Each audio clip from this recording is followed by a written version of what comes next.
What wrestling fans? Welcome to episode number 432 of the Smark Out Moment Smack Talk podcast. Hot tags of the week, where we'll be going down the rabbit hole of current events, rumors, news, gossip, and everything else that went down in the world of professional wrestling and sports entertainment and 90s commercials over the past few days. I am your host, as always, Tony Mango. Joining me, as always, is Robert DeFelice. With that. Yo, get Dookie on the phone. Okay. Tell us what you guys are doing. Are you having a bud, watching the game? Are you excited about what's happening in the world of pro wrestling? Or are you not?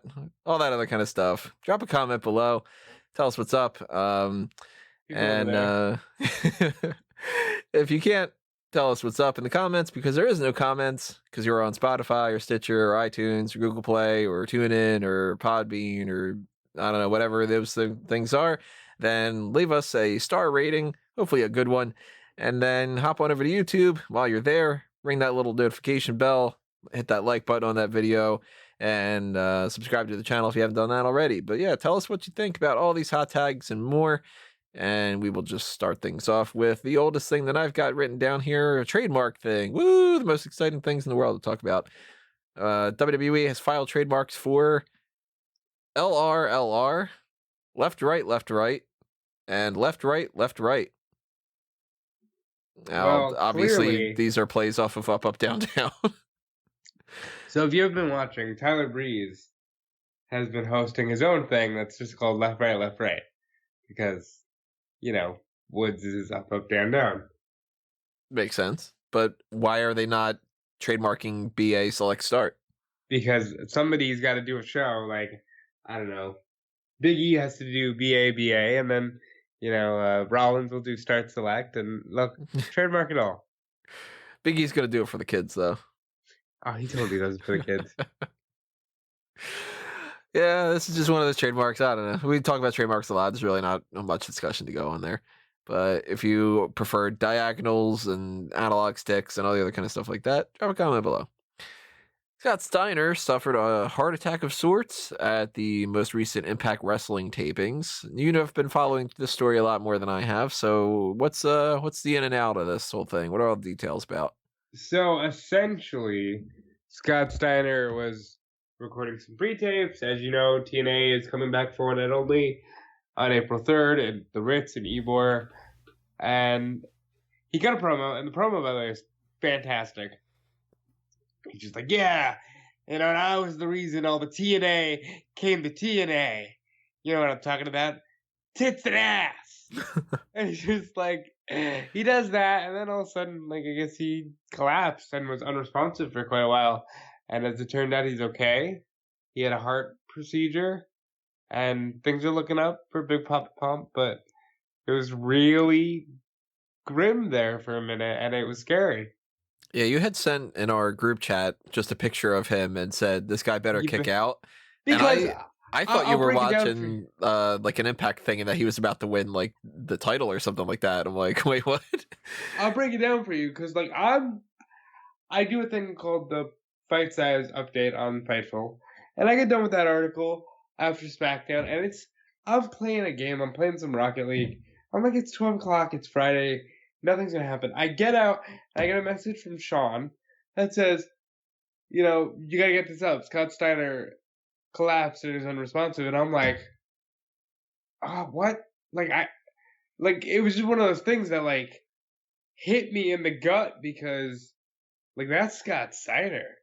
Like nowadays he's not as big, but like when I was a kid, like he was one of the top 20 names. My dumbass brain with my typical puns. As soon as you said nowadays he's not as big, I'm like, oh, now I could just see the marquee as not as big Papa Pump. Papa Pump, Jesus Christ. But he is still as big, which he's a freak. He's Freakzilla. And well, yeah, when I found out that this whole heart attack thing was going on, I clicked on Twitter, which is obviously not the best thing to do because Twitter is a bunch of garbage, but so many different outlets were like, Scott Steiner's dead, and I'm like, right, oh, damn. And then, plenty of them afterward go like, hey, by the way, he's not dead, so how about you don't report that he's dead? So like that's the way it was fed to me. I don't know if well, whatever. I'll just say it. He's not dead. So Sean was like, "Please just report it as this. I don't want anybody reading that he's dead on the internet." I'm thinking, what? Did you just like tell me that he's more than likely dead?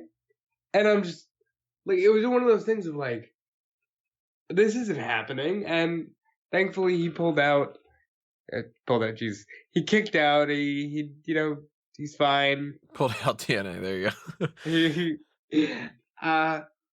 He's the man. Like, I know he's not as beloved now, but like, he's one of those guys who's just fun. You know, the Samoa Joe Steiner promo thing is so fucking great. Or the fat asses, Bubba Ray Devon. You guys think you're big? You got some fat. Like, it's just fun, and I like fun. Do you know if he was scheduled for a match at that TNA thing? Like, specifically, like, this is the match he's going for? No, he was announcing that he and Petey Williams would be doing a Fatal 4-Way tag match. I would assume that that's not happening now. Dude, don't assume. He's Big Papa Pump. Could be. I don't know. If I were him, and if I were anybody around him, I'd be like, yeah, maybe don't, just in case. Then again, we're the people that were like, stop driving Danny Bryan on his head, so. Well, like, all right, unrelated to Scott Steiner, but because I'm seeing it in an article right in front of my face, Hulk Hogan tweeted, March 8th, so Sunday, weighing in at 275 pounds from Venice Beach, California. Last time I weighed 275, I was in 9th grade. You were not 275 in 9th grade, bro. I love Hogan because he's so full of shit. But, like, this gives more credence to my wild idea, I swear to you. Hulk Hogan will win the Andre the Giant Memorial Battle Royal at WrestleMania 36. I'd be okay with it. If it happens, I'm not gonna bitch and complain. And then he's gonna body slam the trophy. I hope to God he body slams the trophy. He just picks it up and just throws it, and oh man, even better. Definitely do it. Yeah, before we move on, let's go with a plug. Why not? We've got so many different things going on here, but if Steiner knows all about plugs. Yeah, different types of plugs. But if you, I don't want to do the transition of if you want to know more about plugs, but yeah, random transition here. Segue. Patreon is a thing. Patreon.com/SmarkOutMoment. If you want more of the more random content, especially when it's just sort of, let's just goof around a little bit, even if it's the hot tags, then, toss a buck our way. And, every dollar means a whole lot. I've mentioned this a million times. I'll mention it even more and more. If everybody that was listening and subscribed to this right now tossed a buck a month, it would make all the difference to where you would get multiple more episodes of Smack Talk each week. You'd have video content that's actually video content. You would have, more people on the podcast, more people on the article side of things, be able to really help grow this channel and this website a whole lot. So keep that in mind. If you would think that we're worth $1 a month, consider tossing it our way. And, $5 gives you the ad block forgiveness, which helps out quite a bit on a month like this where we still are not monetized. We'll figure that out in another 2 days or so to see if we can potentially go back to earning pennies. And then the $10 tier and up gives you access to the Patreon exclusive Darkcast episodes. Another one of those, I'm sure, is going to be coming up soon. And then beyond that, we've got the mailbag priority tier, and we've got the pick your poison tier, where you can specifically request some kind of a feature or gimmick, and then we will do it. So that one's coming up pretty soon as well, probably within the next week. And we're going to be doing a Mount Rushmore of tag teams. So stay tuned for that. And I'll do some more plugs a little bit later. Brock Lesnar is now officially part of the Marvel Universe. And it's not from the movies, it's from the comics, which means technically, I guess, even more. Now, Avengers number 31. Now, for context, I don't read the comics. You know, I'm not picking up comics every Wednesday or anything like that, but what this whole situation revolves around is in Avengers number 31, there is somebody fighting Iron Man, and you know Tony Stark's quipping and all that other kind of stuff, and he says, "Look, Ghost Rider, Snuffleupagus, and Brock Lesnar's Starbrand are one thing, but no way I'm getting slapped around by Thor's daddy, Odin." And the picture that accompanies this and all that is a guy that looks a lot like Brock Lesnar. Not 100%, but it's clearly like somewhat inspired by him. And he's got the star brand in the middle of his chest and everything like that. So instead of, you know, Brock Lesnar's sword tattoo, it's the star brand tattoo and all that. But he mentions it, Brock Lesnar's star brand, which means that in the universe, the Marvel universe, officially, Brock Lesnar is a celebrity athlete that looks like Brock Lesnar. He could be a WWE superstar. He could be a UFC superstar, whatever it is. It's kind of neat. It's pretty cool. Brock Lesnar, first of all, the Star Brand tattoo is a lot cooler than the sword tattoo. Yeah. Brock Lesnar would make such a good Marvel villain. He's legitimately scary. I don't know who I'd cast him as because I can't picture him acting super well. But just like one of those like physical types of roles. I mean, this guy's a beast for a reason. I don't know who I'd put him in though. Like, there's not many people that are huge that I feel like couldn't go to somebody else necessarily. A lot of people tend to think, for instance, like people wanted Batista to be Bane in a movie. I'm like, no, he couldn't be Bane, but he's big and like that makes sense. And you know, he could have been. Obviously, that's DC, not Marvel. Don't the Dark Knight Rises Bane. Yeah. Oh, them are yours. Yeah, I just think it's kind of cool. Like, anytime that they throw in references like that, it's pretty neat. And Marvel's awesome. And if you want more Marvel content, go to fanboysanonymous.com. That's the site where you will find all the superhero talk, like our most recent podcast, the group meeting about the upcoming superhero movies from Marvel and DC. But there's also movie reviews. There's I used to do movie trailer reactions. I haven't done them in a while. It's a lot of content that I haven't done in a while, mostly because I've been focused on other things. But if you want me to focus more on Fanboys Anonymous, head up to Patreon for Fanboys. That's another great way to motivate me to find the time to be able to do that kind of stuff. So you want more movie reviews? You want unboxings to come back? You want the Minuteman podcast where I would review a movie in 60 seconds and that's all the time that I had? You want more of that kind of stuff? Check out more stuff on fanboysanonymous.com. Follow that. Like the stuff. Follow the Facebook and Twitter. Subscribe. All that other kind of good stuff that you would do for Smart Gun Moment. Really do that for Fanboys. That Minuteman thing. That can really take off. I did it for a little while. And I would do it for like all my movie reviews. I would do like a non-spoiler 60-second review. And then I would do the full-on review point of like, this is a hit, this is a miss, that kind of thing.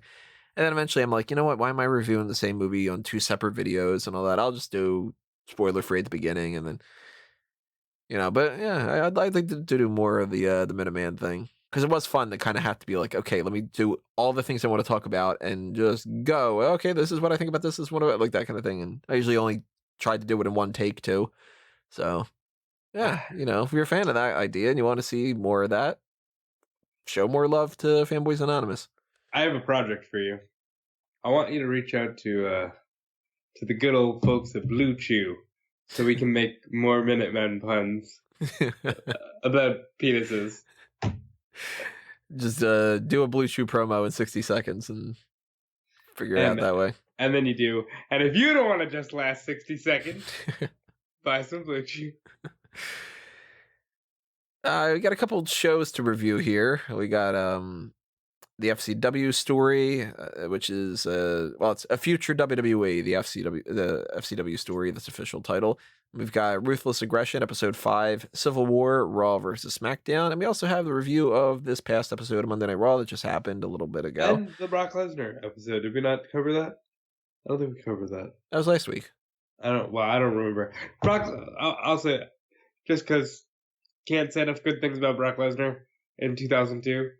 When they hammer home that he was there for 24 months, that really resonated with me. Brock got so much shit done in 24 months. I didn't really love that episode a whole lot, but let's talk about the Ruthless Aggression one. This one was all about the brand split, and I like this one a lot.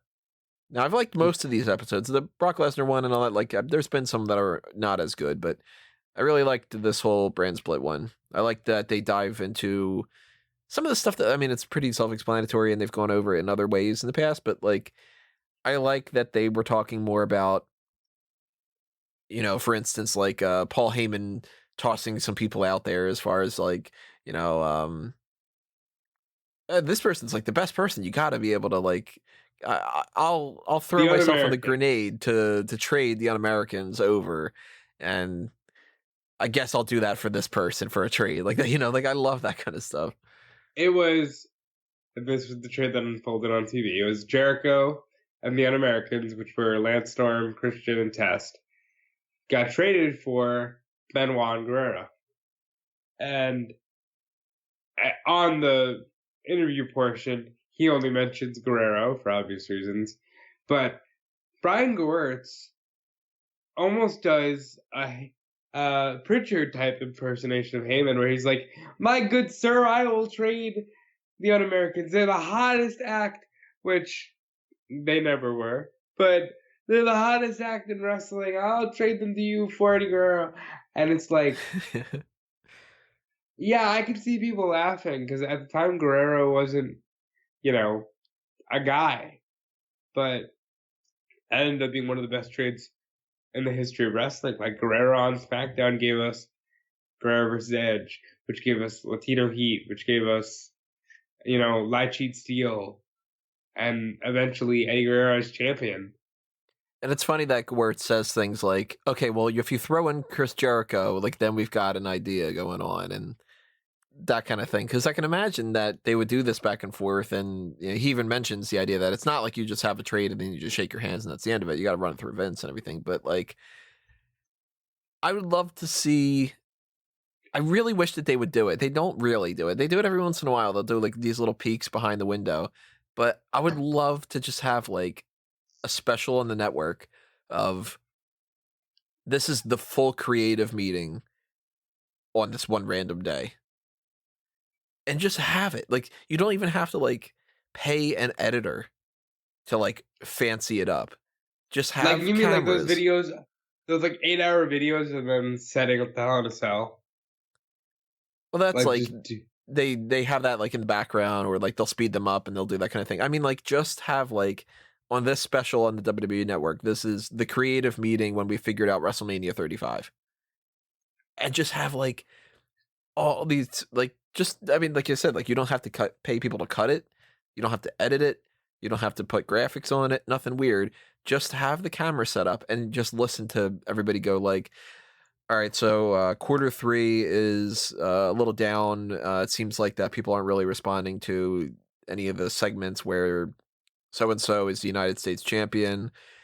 Maybe we think that we should take the title off of that guy over the course of the next couple months. And if we do, who should we give it to? Who should be going into WrestleMania as the United States champion? Okay, well, it's probably this guy. I don't know. I think that this guy's got a lot of momentum. That I would fucking love to hear that.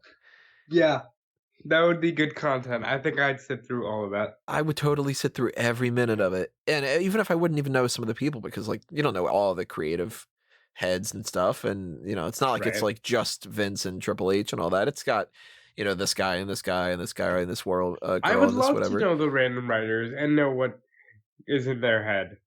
See if there's somebody that's on the team that's actually saying like, how come we haven't done anything with Eric Young? Or like, you know, like just to see if anybody brings it up, or if they're the type of people in these conversations where somebody's like, oh, so what should we do with Mojo? And then everybody at the table starts cracking up and they're like, oh, okay, we got the Mojo joke out of the way that we do every week. Like, then it'd be like, oh, that's kind of funny that, because it's like, I mean, that'd be terrible for Mojo, but yeah, but like that's the type of stuff that like I would love to hear. And that's kind of one of the reasons why like there's that recent Darkcast that we did where we were talking about what should we pick for the Smark Madness tournament. Because I'm like, you know what? People might be interested in hearing this discussion back and forth instead of just a text chat of like, so what do you guys think about this? I think whatever. Okay, well, I'll figure it out. I was like, that to me seems a little bit more interesting. And for instance, like with the brand split trades, that could be a great special of like the creative meeting when they were setting up the new brand split, where they would say, well, we got to have Becky over on SmackDown, and maybe we can make her the first SmackDown Women's Champion. That kind of stuff. That'd be awesome. And in that same vein, I liked the Bite This clip of, hey, Vince, how come, like, SmackDown's always good and Raw is only sometimes good? And Vince just goes, oh, no, that's really true, but I'll tell you this.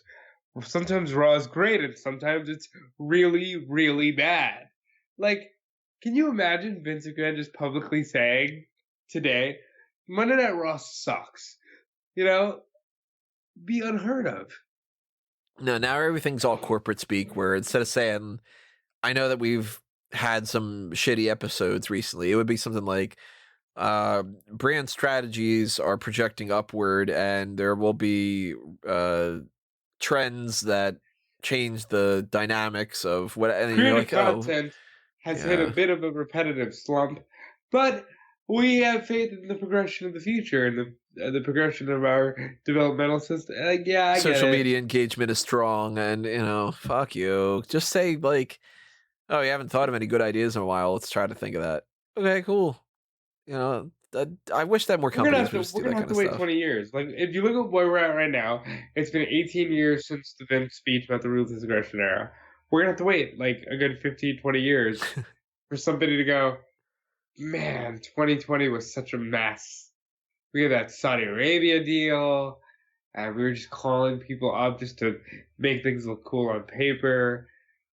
It's gonna happen, but we're gonna be in our 40s instead of, or for you, probably your 50s. But you know, we'll get there one day, and when we do, you'll hear it on Spark Out Moment. Just a weird random exercise. We didn't plan on doing this at all. I'm kind of curious about the whole trading thing. Now, if you were Raw or well, pick one. You Raw or SmackDown? I'm Raw. Okay, so say you want to take somebody from SmackDown on the current roster right now. You want to trade me. What would you try to barter?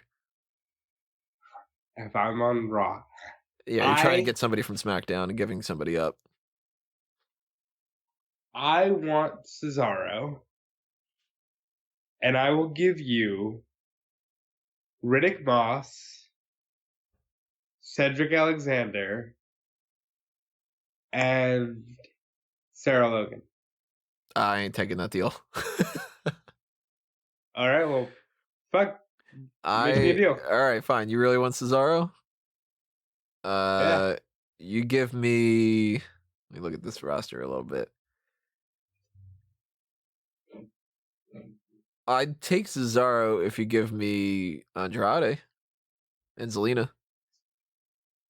But the problem is, no, they're in a program. I mean, oh, I don't like that program. Cedric Alexander is untouched. He's raw potential.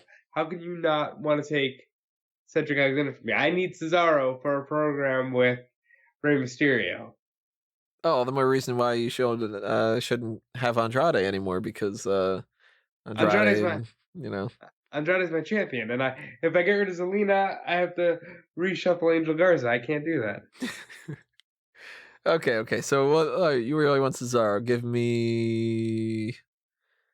I don't want to split that crew up.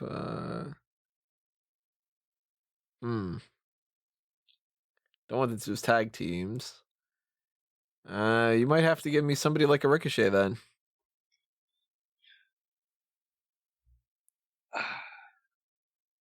You know what? I think I can do that. Boom, there you go. And then Vince goes, fuck that. No, I want him to make a job on main event. Have fun taking the guy we beat to powder, bitch. I gotcha. I really I enjoyed this whole brand split episode. I thought that this is a lot of fun. I definitely recommend people to check it out. And the Ruthless Aggression series is not over, but it's over right now. It's like season 1, essentially. They're referring to it as a split this kind of different way, where they're going to come back in the fall. And I'm glad that they're coming back, because I really liked this, but I didn't realize that this was the end of this run. I thought that they were doing 10 episodes and it was just happening, I'm like, oh, 5 episodes. Okay, well, next week they'll do another. Well, next week is apparently going to be the Broken Skull sessions with Brett Bret Hart, which that's going to be after fun. Raw. I think it's in the afternoon. I don't remember for sure. Nice. I hope it's in the I love afternoon. Bret. Yeah, I'm totally up for that, but at the same time, I'm like, damn, like I really wanted more of this Ruthless aggression thing now. I don't want to have to wait until the fall. And we were talking before we started recording. The We're fall like, sounds a lot. Like why not? that's too much. Yeah, why not do it like I don't know, May or something? You know, I like the previews for it. I like that they're gonna cover the Diva search, and you're gonna hear somebody like Mickey James talk about the word diva, and I like that they show like the concept art for the chamber, and they show it being built in Booker T and Triple H are just sitting in the empty chairs at MSG, and Booker looks at Hunter and goes, "Somebody's getting fucked up tonight." It's like that's cool because like for whatever reason WWE always has the cameras rolling, and I think that is the coolest thing. I wonder how much material they record that just is absolutely pointless. Because it's got to be the majority of it, you know? Like backstage, they're probably recording a lot of people just kind of sitting around doing nothing. That's fine. I dig that shit. That shit is the most fun to me. You know what else I liked on this episode? The JBL stuff. I like that they acknowledge that JBL is kind of like a weird choice for a champion, and it's weird and it's kind of shitty. And like JBL took it and he ran with it, and he's going to the Hall of Fame this year. And I would have to say it's well deserved. Yeah, and obviously we'll talk a little bit more about JBL when we do our Wrestling with the Past, which is coming up in the next couple of weeks. But I recommend this 100%. And I also, maybe even more so, recommend a future WWE, the FCW story. You know what I like about this? What? It's the untold. Like, everybody loves NXT, and everybody kind of gets OVW, okay, the OVW4. But FCW was this weird, like, anomaly that not a lot of people saw. It's definitely the hybrid of OVW and NXT. You could see where some of the ideas got implanted and it turned into NXT, but it's a completely different animal from NXT, and it's still not OVW. It's this weird sort of thing that I didn't really know too much. I'll admit, like FCW is one of those the sides of the WWE kind of spectrum that like I kind of don't know too much about, mostly because you can't really see FCW stuff. Like you can't go on the network and watch old FCW shows. They have a few matches here and there, like Rollins versus Cassius Ohno and stuff like that. But they don't really have, episodes upon episodes. What I like about FCW is it wasn't as Memphis as OVW because obviously different guys running it. Cornette's gonna book what Cornette likes. But like FCW had all this random shit of like, Rollins versus Ambrose in a 30-minute Iron Man match that only people who lived in the Florida area and had Spectrum saw because FCW was only on the Spectrum Sports Network. Like nobody was watching this, and it had some of the best shit. And it's interesting that they showed some of these people when they're like cutting these weird promos, and they're like, you can tell that that's like the start of this idea of let's have like this promo class kind of thing. And now, of course, with the Performance Center, they have like full on classes, and they've got, these different rooms dedicated specifically to learning how to perform in front of the camera for promos and different things. And that I found fascinating as all hell. Like I would watch another 10 episodes of these kind of things too. I really want to know, I want to know more about the Performance Center because we still like don't know too much, I didn't know that, like, I kind of figured that they would have the area that they show in this documentary where it's like the lounge area, but I didn't know that they had it. Like, that's the first picture I've ever seen of that. I assume there's some kind of commissary, area or whatever like that. But they're like, oh, we got this lounge thing where we can eat, we can watch wrestling at all times, and I'm like, fuck yeah, show me that. Like, I'm really interested in that, and uh, it's interesting. Like Steve Kern talking about the whole idea of like getting them to hang things up, and it's technically illegal, but he knows a lot of attorneys in the area, and Cesaro going up and Seth Rollins being like, when are they going to put me up? And he almost gets fired because he's got this chip on his shoulder. And they showed some people that have not been on the roster. And there was this one dude, Jake Rogers, I think is what they called him, Nick Rogers, something like that. And I'm like, this guy can cut a good promo. And then they started talking about how the guy cut only the same promo. And it was the bunch of the geeks or something. I watched this yesterday. I'm blanking on some of the specific details, but no, I think he did get I remember it was something Rogers, Jake Rogers or Nick Rogers or something like that. And I'm like, this guy's got a good look to him. He's cutting a good promo. And then they were talking about the idea like Dusty would cut him off and be like, you're cutting the same promo every single week and everything. And that's fun. There was Jenny Cash. No idea who that was. But a good-looking girl. Apparently Jenny Quinn is her name. And she used to go by Jenny Cash, and her little catchphrase was cha-ching. And I'm like, they did some good character work back then. It was cheesy, but, like, it got people to learn. Things like Byron Saxton as, like, a competitor. And, he's one of those guys who just had, like, a passion for wrestling. It's weird to see, like, the Bella Twins. See them actually learn how to wrestle and be more than just arm candy. My favorite was Rollins talking about his name, and he's like, Rollins came from Henry Rollins, and with Seth, Dusty was just like, I can see the name on the marquee, Seth. I like it. Like, yeah, we're gonna go with Seth because Dusty likes it. Hell yeah. Unfortunately, he's not there, so you couldn't see him. But I think it was the same thing with Ambrose, where he's just like, yeah, you're my James Dean, so you're gonna be Dean Ambrose. Like, fine. If Dusty said anything, it's just like, yeah, that's good. Yeah, I really like this a lot. I really hope that they do deeper dives in FCW and the Performance Center and all that, and they just, like, this is good shit. Both these episodes, really good. Definitely see them. I would argue, do deep dives on Deep South. Do deep dives on the 90s when you tried to form a partnership with Memphis and you sent, like, Kurt Angle to, Memphis to try to learn how to wrestle.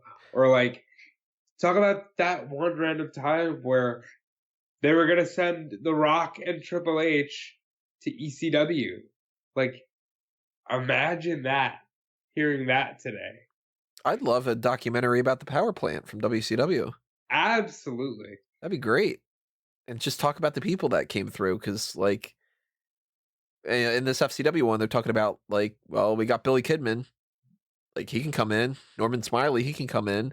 And Norman Smiley's still working there today. And, like, Sasha Banks recently just said that she's, like, or not that she, but everybody else voted him best coach, like, multiple years in a row or something like that. And it's like, he probably would not be in the Performance Center if it wasn't for FCW. And that's interesting because the FCW thing is obviously not tied directly to WCW, but it's this weird carryover. And, it's kind of like this weird thing where WWE bought out WCW. WCW's dead. Some of those elements start moving themselves in. Then eventually we get this whole thing where now, like, in the past, like, 5-6 years, there's been this influx of TNA. And it's so strange that, like, Triple H starts getting more power, and suddenly Abyss and Sanjay Dutt are working backstage, and you're like, dude, you have no connection to WWE, but he must have been paying attention. And I want to know more about that. What was it from TNA? What was it from WCW? What was it from blah, blah, blah, that you were like, I like this element. Let me bring this in there. And when they transitioned from FCW to NXT, they talked a little bit about it in this, but the idea of, oh, well, now we're going to have a place that has air conditioning, and now we're going to have these different rings, and we're going to do this. I could have done a whole half an hour not podcast. I could have done a whole half an hour episode of them just talking about that, and I'd been completely hooked. I agree. I'm a absolute dork for things that almost got off the ground but didn't really. I love hearing about proposed ideas that failed because people put time and effort into those ideas, and sometimes it's cool to hear about them. I tell you what would be another good show if they wanted to tie more into like Pritchard, for instance. Just call the show Box of Gimmicks, and you just pick out a gimmick, and you just talk about the different things that used to go along with it. Because Absolutely. like the whole Mason thing instead of Mankind. Show us Our Mason the Mutilator. Yeah, show us the sketches that you made. Talk to the people who had the creative ideas for it. Talk to McFoley and be like, so what were your thoughts on Mason the Mutilator? And like that could be its own show, and just do more. Do more of this stuff. Don't do this one's called WWE Chronicle Follows whatever, and it's just them going, yeah, I'm really excited about this match. Because I've seen that a million times. And nobody cares about Ride Along. I'm sorry, but people in a car, nobody cares. Ride Along could have been fun, and they end up doing that thing that reality shows tend to do, where it's like, let's give them ideas, and then they can do this. And all this shit. This one's all about fucking KFC, and you want a real Ride Along? You put the camera in there, and you say, don't try to play up for the camera. Let's just hear your bullshit. And they wouldn't do that because Don't do anything illegal, and don't play up to the camera. Yeah. Go. And just let's hear the stories of like what Triple H on that one Ruthless Aggression episode where he's talking about evolution and that Randy Orton and Mark Jindrak were fucking around like two little teenagers. Then he said to Ric Flair, he's like, do you ever have to do this with Arn and Ole and like Tully and all them? And they're playing with the fucking animal noise wheel. Right. I'd love the footage of that. I want to watch like 5 minutes of Randy Orton just being like, the cow says moo. It's fucking funny. Like, moo, I'm so funny. Yeah, I love when they do more of those things. So if they keep doing things like this FCW thing and the Ruthless Aggression doc, then give me more of that. If you start giving me more of the Chronicle and 24 or whatever, where all you're doing is promoting that somebody's returning and they've got a match, like, we're going to get like WWE 24 John Cena's return. We already did. We did? I didn't even see it. It was day of John Cena returns. I just completely forgot about that. It was only on YouTube, so you're fine. Yeah. Like that day of thing. Oh wait, no, I did see that. Yeah, I just didn't feel like talking about it because it was so pointless. It was alright. He kind of said, it's cool that I'm here, and hey, Morrison's back. I feel like it's 2007, and my role has changed. I hate that. Cena is very good at sounding genuine most times with his corporate speak, but I mostly hate that he's like, yeah, my role has changed, but this is my home. Well, I definitely say, if you haven't seen them yet, check out Ruthless Aggression, check out the FCW Story. Definitely 2 see-its. Definitely. Really quick plug for the TeePublic and Redbubble shops. Go to TeePublic and Redbubble. Go for Smark Moment and for Fanboys Anonymous and a Mango Tees. And if you're interested in picking up a t-shirt or any of the other types of products that they have there for many different designs, go ahead and pick them up. It's just a good way to help sponsor the channel in a little bit, where you can actually get something physical out of it instead of the different things that are on the Patreon. So keep that in mind. Let me get one out of the way. You can check out my work on WrestleZone and Fightful.com, especially as we head towards the WrestleMania season. It's going to get very busy. It's going to get very hectic. WrestleZone is a good aggregate, and Fightful is a mixture of aggregate stuff and breaking news. And, if you know Sean Ross Sapp, then you know the quality of the Fightful website. So go check out those websites. Now, our last hot tag, unless we can think of anything else in the last minutes to talk about, is to just review the most recent episode of Monday Night Raw. And to be perfectly honest, I don't feel like this was a Raw that you need to have seen. I don't feel like anything happened on this Raw. You know what? If you pay attention enough to WWE social media, you don't need to see this Raw at all. They showed the cool part of the Edge stuff. They showed the AJ promo, which I thought was awkward. And like, hey, you know that on SmackDown, Jeff Hardy and Paige will return. Paige will be confronting Bayley, and Jeff Hardy is just gonna return from his, what was it, a leg injury? Something like that. And legal issues, obviously, but they're not going to mention that. But this is the rundown anyway, just in case people are wondering, you know, maybe you didn't watch Raw and you want to know what happened. This recap fills you in, whatever it is. Becky Lynch starts the show. She talks about how Shayna Baszler won the Elimination Chamber last night in a match that a lot of people are very upset about. And we talked about it, of course. And if you want to check out our opinions on Elimination Chamber, go back and check out the review point for that. Their pay-per-view point, I should say. And basically, all it is, hey, if you didn't watch Elimination Chamber, this is what happened. Now that happened, I'm going to beat her at WrestleMania for like 10 minutes. There's really nothing special about it. But I thought it was a good promo. Yeah, it was fine. You know, it's not something I'm going to write down on my 2020 awards, but it's basic. You know, it's the type of thing where if they didn't do that, it would have felt weird. But this was pretty much the baseline of what they needed to do. Baszler didn't come out. They didn't fight. There wasn't some revelation about the match. It was just, remember, that means that we're having a match. I'm going to win. Right. We had another Rey Mysterio and Angel Garza match based off of the fact that this feud between these different people are just never going to end. And Rey Mysterio beats Angel Garza, and I don't feel like this led anywhere or did anything special either. I'm really getting into that Fatal 4-Way idea. I am more so, obviously, into the idea of not doing that, but if they are desperate to have something with this, I say do Rey Mysterio versus Andrade, make it mask versus title type thing, and have Garza in Andrade's corner and have Carrillo in Mysterio's corner. Don't make it a Fatal 4-Way, but have them involved if you really want to do it that way. I think Garza's too good to keep out of the match.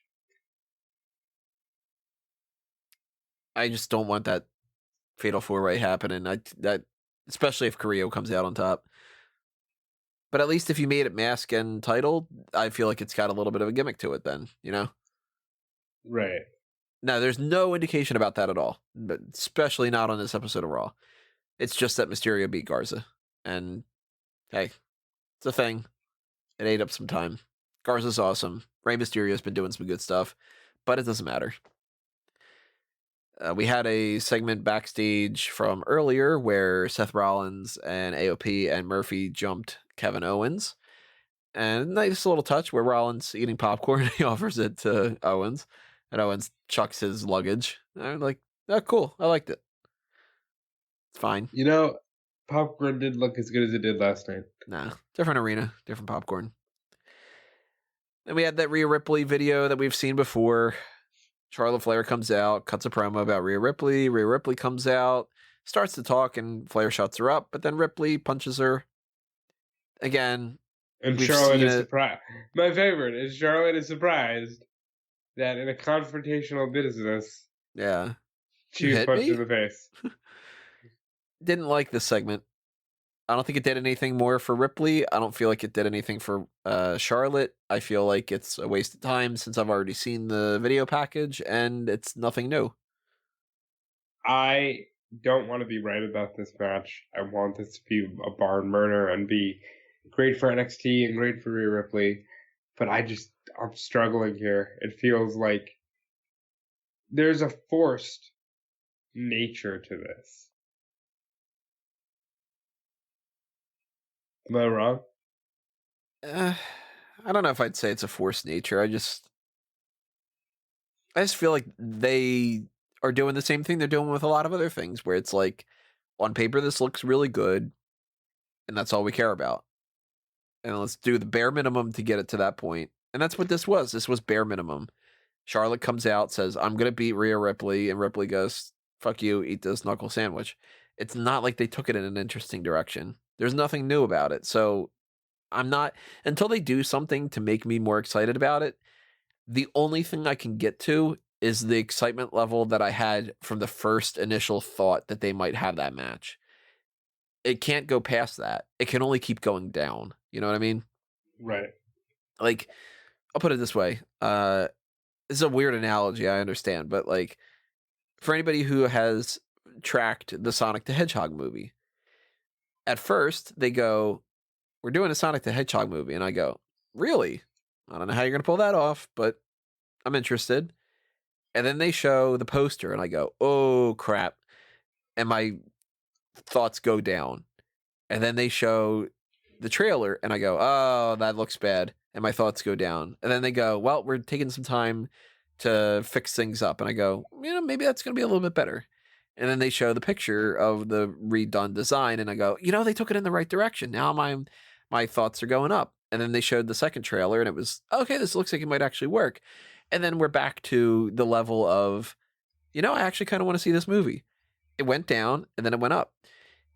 If you don't change anything, you're either flatlined or you're consistently going down because all you're doing is nothing. And I feel like that's happening with a lot of these feuds. And Flair and Ripley, this started essentially when Flair won the Royal Rumble. So this has been going on for well over a month. And, a month and a half, whatever it is, 2 months. At that point, until you start doing something more, all we've gotten out of it is Rhea Ripley says, I want to beat Charlotte. And Charlotte goes, nah. And then it's just been week after week after week of just, well, we're having that match. Do you want to see it? It's like, okay, if you could skip from January whatever up until March 29th, yeah, then the next week you do one promo and then I'm going to be cool with it. But 8 weeks worth of just waiting, my shit's going to go down until you start making it go back up again. They didn't do anything for me here. Same thing with the Becky Lynch thing. Same thing with a lot of these things. Like the Seth Rollins and Owens thing. Like, they just keep attacking each other. Let's cards on the table. If they can really have a good match. And Tony wrote a great feature about this on Bleacher Report. You should go read it. They can have a great match. If you do the right gimmick, this can be really fun. It needs the right gimmick. But if they have the audacity, and they do, to just go, it's Kevin Owens versus Seth Rollins. Right. It's going to be the most meaningless fucking match. Nobody is going to care. And that sucks because Rollins is awesome and Owens is awesome.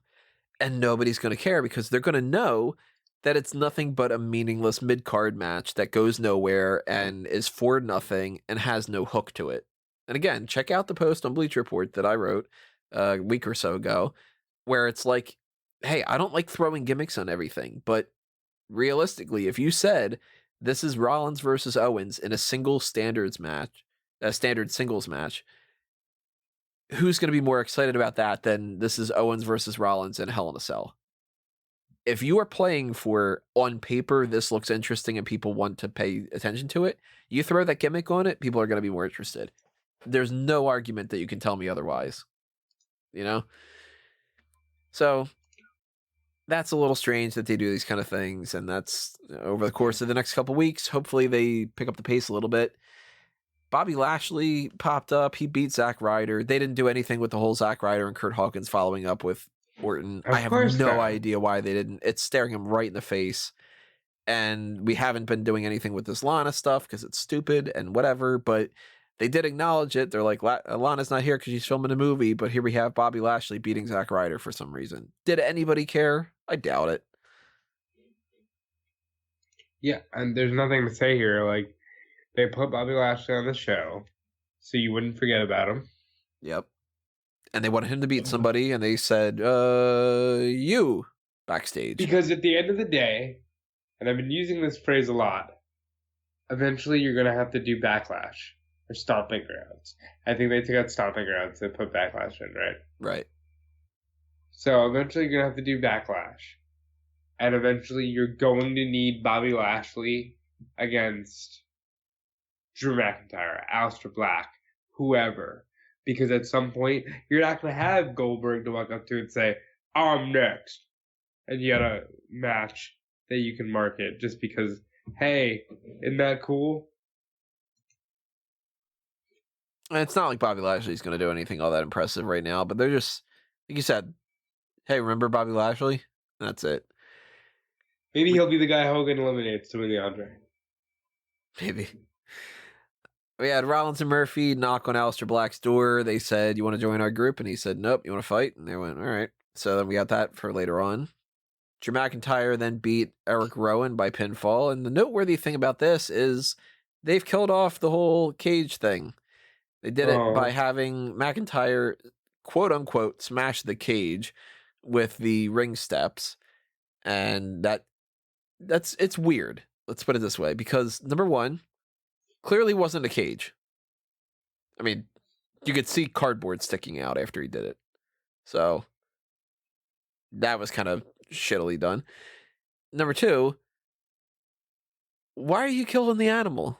The animal didn't do anything for you. And I would assume that there's some people out there like, oh, this is horrible. This is like he killed a spider. Spider. They're endangered, you fucking asshole. Right. That kind of thing. And number three, I'm assuming that they did this just because they were like, I'm fucking sick of it. Let's just end it. Now, he killed the spider. The spider's gone. Rowan, you're not carrying the cage anymore. And I'm wondering if this is one of two different things. Either they reached a point where they were like, I'm sick of this cage thing. Let's just end it. What do we do?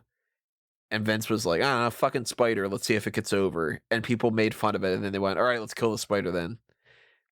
Or if there was like this plan for the big fake spider, maybe it was somebody like Vince or somebody or Paul Heyman or whoever it was. Maybe it was Eric Rowan himself. And they were like, we're going to reveal that today is going to be where the spider comes out. And then everybody makes fun of it and their feelings are hurt. And then they're like, I didn't like it anyway. And then they were like, let's just kill it, Because they totally killed it off.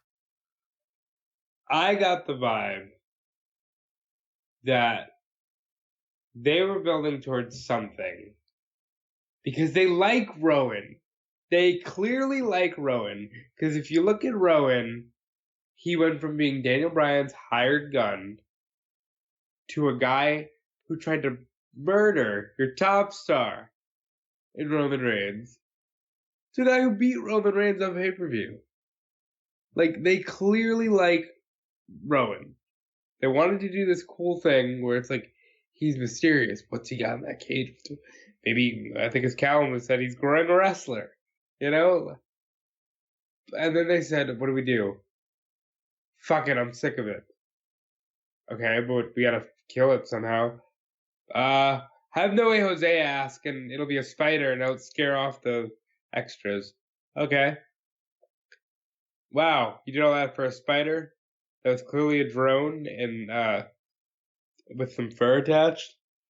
Oh, well, people aren't liking it. What do we do? You have McIntyre kill it. That'd make him more over going towards Lesnar. All right. Rowan, sit tight. We'll figure out something for you, buddy. Anyone who kills a spider's over. Like, it's so dumb. And moreover, it's so,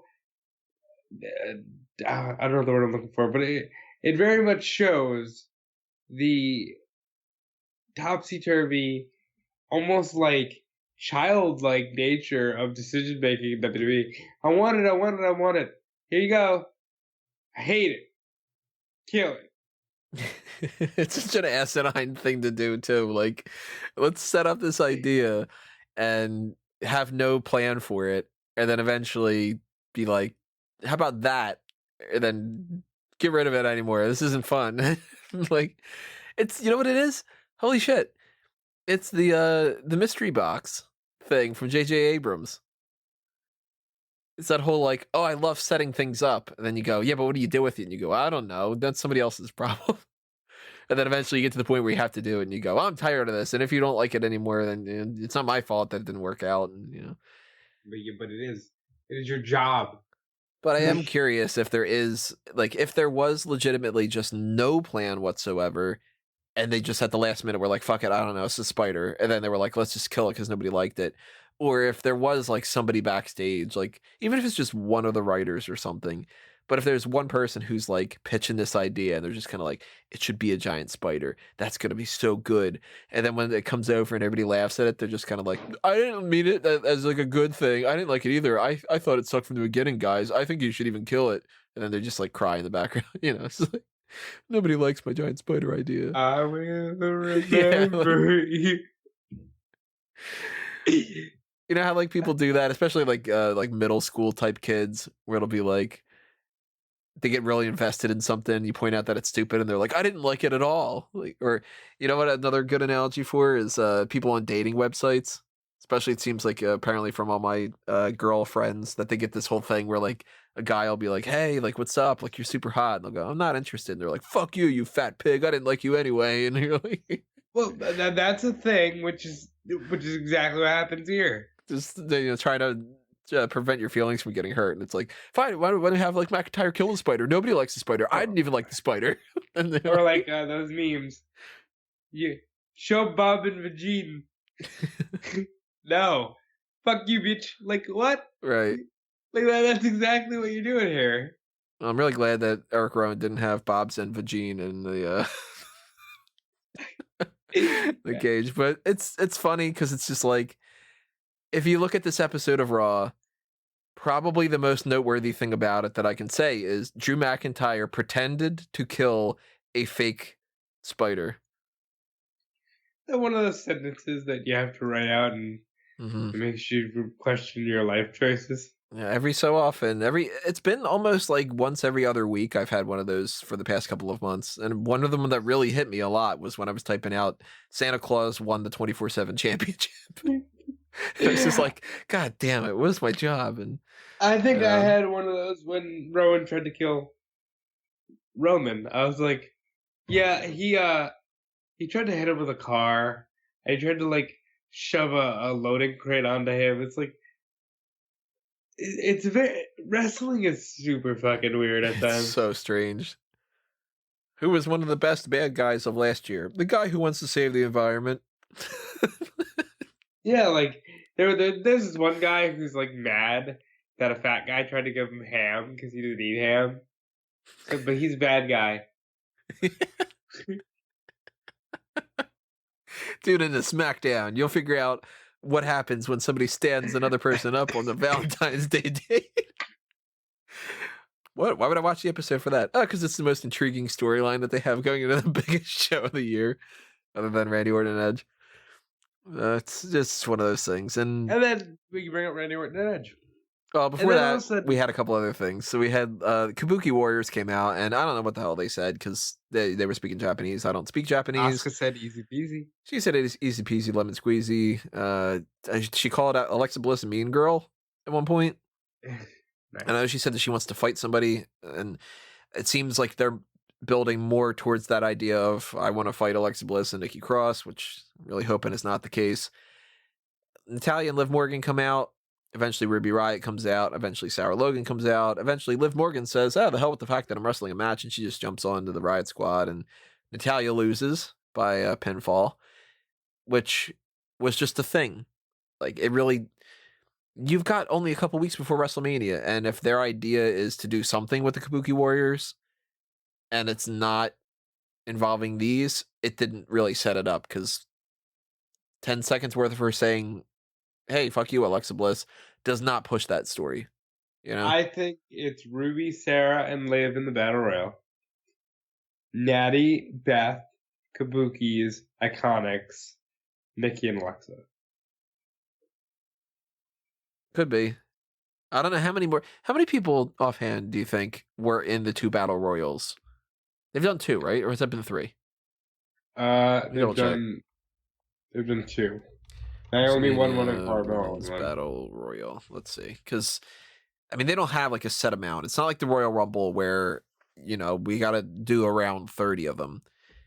And so we did 2 of them. There was,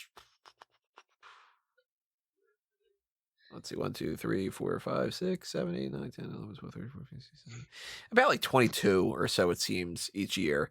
So they could kind of, if we do like the Otis thing and we got Mandy involved in that, and Sonya's probably involved in that, and if we've got the tag team match and we got these other kind of things, if you throw in NXT people, you can get away with it pretty easily. The Riot Squad fills up 3 spots, and I'm pretty sure that we can count on like Carmella being a part of that, Dana Brooke being a part of that. Nia Jax might be back at that point.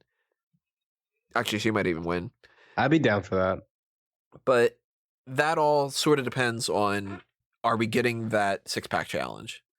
I hope not. If we get a 6-pack challenge for the SmackDown Women's Championship, I don't think we can get the way that these things are going. Or does Paige bring back Nia? Huh.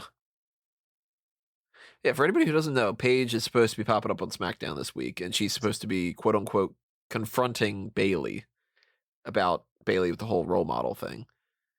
She could bring back. Oh no. That could be the case. Nia could be coming back and being like, "Oh, you beat everybody on the roster. You didn't beat me. I'm now," because she's not really a part of a brand. She's not branded. That could be what they do. And that's the role model story. And Nia and Paige are close. Yeah. And she can, and Bailey and Sasha can do the whole Mean Girls. What are you gonna do about it? You gonna wrestle me? You can't. What are you gonna do? Dun, dun. I'm not like, and then Becky, and then I keep wanting to say Becky, and then Bailey's like, oh fuck. And then they just go with her being and then it's the Sasha, role model type thing, and it's Sasha on the outside, and that helps Paige out Bailey a little bit. outside. Yeah. Actually, as much as I'm just it's like, better than the 6-pack. Right, yeah. If they did that, I'd at least go, okay, you're trying something a little bit. Because if they do the 6-pack, they're not trying at all. They're putting less effort into that than, I don't know. If they do that, you heard it here first. I have sources. I win. So we did the whole Kabuki Warriors thing. Then we had the OC in a promo segment. AJ Styles says, which this is an odd direction to go. He says he knows why The Undertaker is coming back all the time. Michelle McCool. She wants things, and The Undertaker steps back in the ring, and that way he can buy things for her. And Michelle McCool, what did he call her? He called her like the most like conniving person he's ever seen or something. Really? Something like, I think it was the most conniving person I've ever met, or one of the conniving, I'm pretty sure, was like the main buzzword. Now, I had a huge issue with this 2 years ago when they elected to go that route for Cena. And they did, I don't know why you're not answering me because you're too busy taking selfies on your wife's Instagram. Like, why are you attacking the man at this point? Like, if you're gonna do that, then fuck it. I love the Gong, I love the Dead Man, but be American Badass Taker and just be like, yeah, I might be old, boy, but I'm gonna whoop your ass. Like, give him one of those. Obviously, we're getting this match. They announced that they're going to do the contract signing. We knew that this was going to happen anyway. And Stone Cold will likely preside over it. Am I right? I would assume so. It's Austin 316, March 16th, that kind of thing. They have him coming in Austin there. Austin likes AJ. Austin likes Taker, obviously. Yeah. It would make sense. It gives that a bump. They might not even have it like that, though, but it doesn't matter really on the grand scheme of things. But he did say something in this that made me go, huh. Which is that he said, I'm going to put the final nail in The Undertaker's coffin. And I was like, ooh, book it as a casket match. Yeah. That could be fun. We haven't had a casket match in a long while. It was not Super Showdown, Greatest Royal Rumble 2 years ago. I like those. They're fun. They're gimmicky. I like gimmicky Undertaker. Yeah. And it's just like, again, this WrestleMania card is very much on paper. Does this seem like a good idea? And if you tell me Undertaker and AJ Styles is happening, yeah, on paper that sounds great. If you tell me Undertaker versus AJ Styles in a casket match, I'm assuming more people would be interested in it than with it not being a casket match. And it's just an extra little like it's not only an easier match to book too, because then that becomes no DQ, but it's also easier for AJ Styles to lose. Not that losing to The Undertaker at WrestleMania is like going to bury AJ Styles, but it's like you can put AJ and Gallows and Anderson in this big ass coffin, and that'd be cool. Yeah. And it's a bucket list for everybody, I'm sure.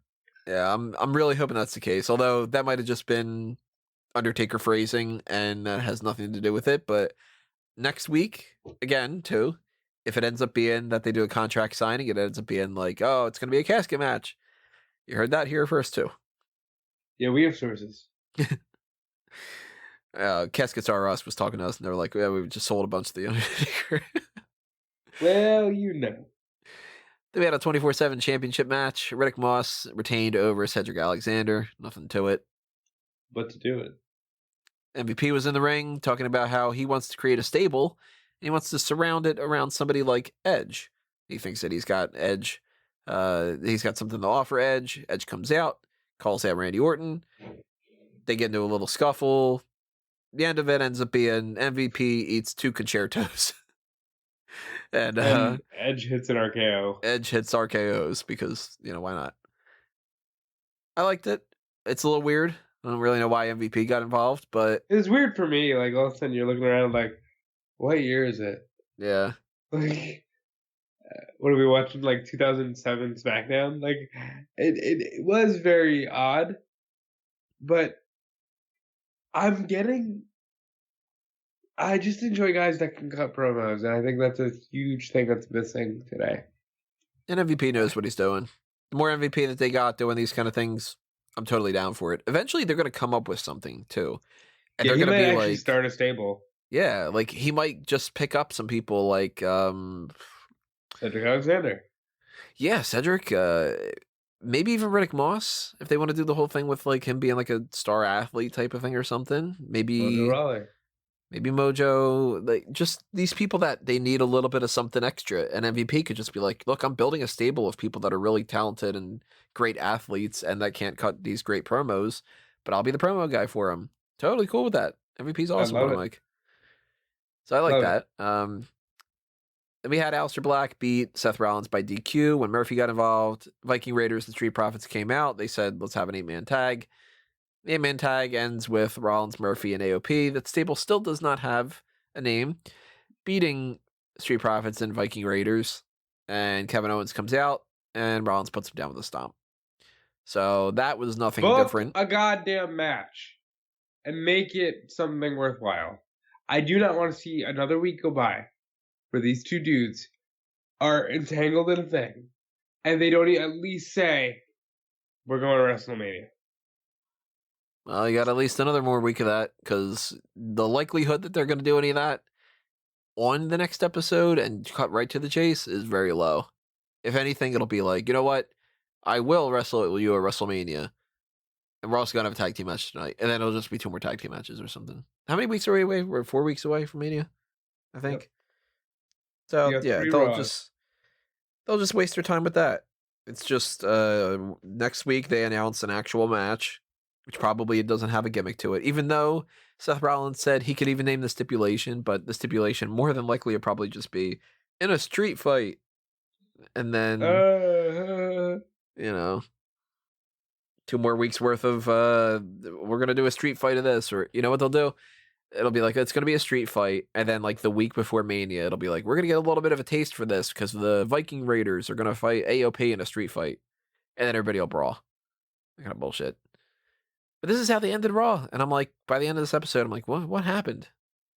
This was a pretty meaningless episode of Raw.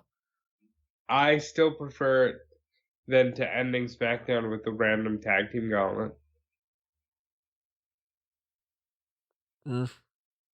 Yeah, I think that I like the tag team gauntlet better. The money in this episode was Edge. By the way, Drew McIntyre was there. You know, if you didn't know, he's fighting Brock Lesnar. The whole basis of this match is he eliminated Brock Lesnar at the Royal Rumble, and he keeps giving him the Claymore, which leads me more to believe Brock Lesnar's beating him at WrestleMania. It's starting to get a little bit nervous about that too. This whole idea of like building him up and then being like, haha, we got you. It's actually that Brock Lesnar retains. And then, Well, you because know, the do you want me to issue put out another thing again? the Or to put issue out of one of those having a Brock scary ideas Lesnar, that it might be like Brock Lesnar retains and then they end up having on the night afterward, Cain it's Velasquez comes Cain out. Velasquez. And then it ends up being that. What's the next pay per view? It's Money in the Bank, I think. Money in the Bank. And then it becomes, oh, it's Money in the Bank. It's Cain Velasquez against Brock Lesnar and Drew In the McIntyre's Broctagon. in the Money in the Bank match. And then, Yeah. like one of those kind of things. God. I don't know. We got a couple weeks before Mania, so our predictions are going to change a little bit here and there. And obviously, when we get to that, we'll do our predictions for WrestleMania. We got some other things cooking. We're going to be doing the Wrestling with the Past Hall of Fame at some point over the next couple of weeks. We're going to do probably another episode of Hall of Lame, maybe even this week. I'm not entirely sure what our main event is going to be. And I've been saying it, if you have any suggestions of what you'd like to see, then drop them in the comments below. I know that we got a suggestion of Wrestling is 2020, but I got to remind everybody, Wrestling's 2020. Remember, it's not a what if type thing. It's in hindsight, blah, blah, blah. Not just like, hey, what would have happened if this would have happened or that kind of thing. It's, so the suggestion was, what if Hogan would have beaten Ultimate Warrior?